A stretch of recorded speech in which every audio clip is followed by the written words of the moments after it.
brandishing, looking awry. You think you're taking me down when I'm just trying to climb it high.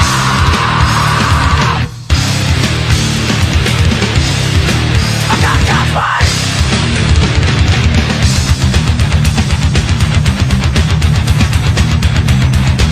I'll tell you brother that's what we want.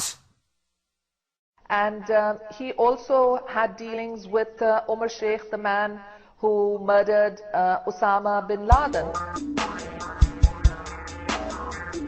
We cannot wait for the final proof. He also had dealings with Omar Sheikh, the man who murdered Osama bin Laden. The smoking gun. He also had dealings with Omar Sheikh, the man who murdered Osama bin Laden.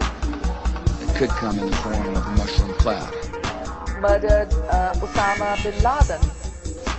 The smoking gun. Murdered Osama bin Laden. The smoking gun.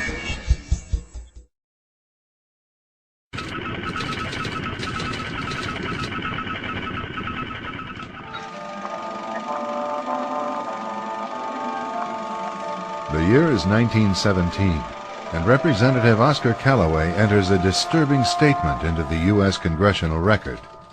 The statement reveals why J.P. Morgan interests hired 12 high-ranking news managers. The 12 were asked to determine the most influential newspapers in America. They were to figure out how many news organizations it would take to control generally the policy of the daily press of the United States.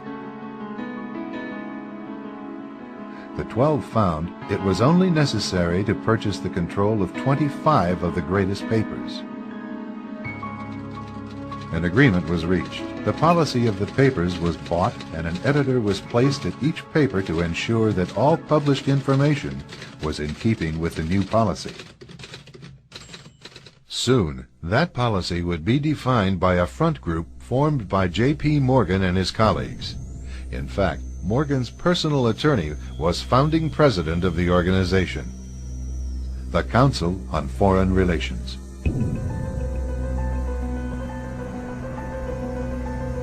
Today, the CFR maintains that its goal is to increase America's understanding of the world.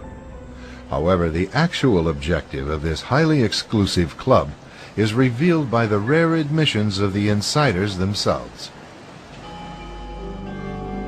In the early 60s, a Georgetown University professor collects information for a book favorable to the network of powerful men who founded the CFR. For 2 years, Professor Carroll Quigley is allowed to examine the confidential papers and secret records of this network. Quigley reveals that these men aim to create a world system of financial control in private hands, able to dominate the political system of each country and the economy of the world as a whole. In short, they seek total and quiet control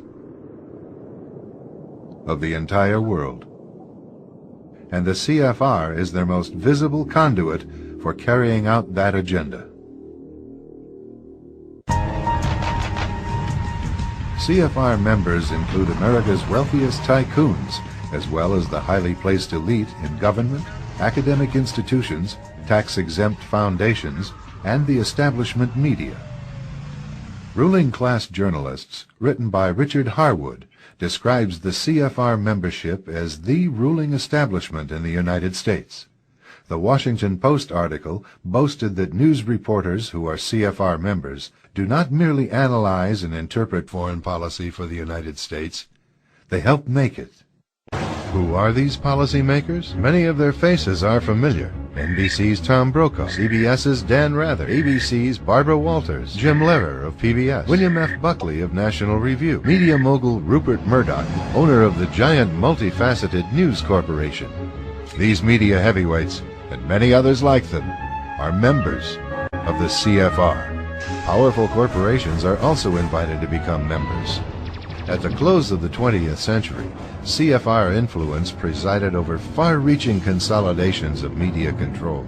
In 1995, CFR members Michael Eisner of Disney and ABC's Thomas Murphy merged their media empires. Soon after the merger, the Disney-ABC empire becomes a CFR corporate member.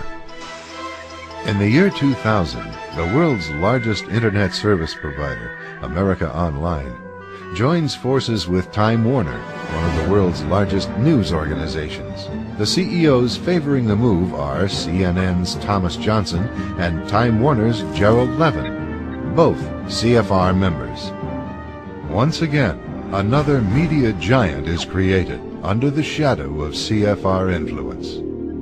Today, an elite handful of individuals define the agendas that are supported by the empire of establishment news.